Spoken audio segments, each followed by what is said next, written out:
Today's houseplant myth is all about leaves, and in particular how to clean and polish them.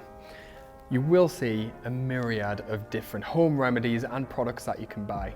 Some products and home remedies like milk and oils can actually damage your plant.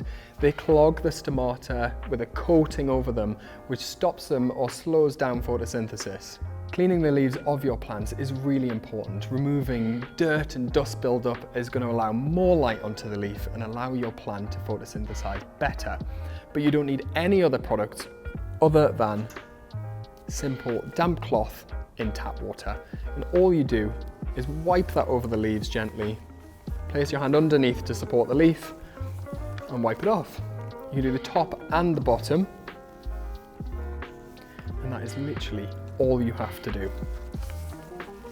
Wiping down the leaves is also a great way to manage pest numbers. So I tend to check my plants once a week when I'm checking whether they need watering, and then wipe down if I see any dust, dirt, or evidence of pests.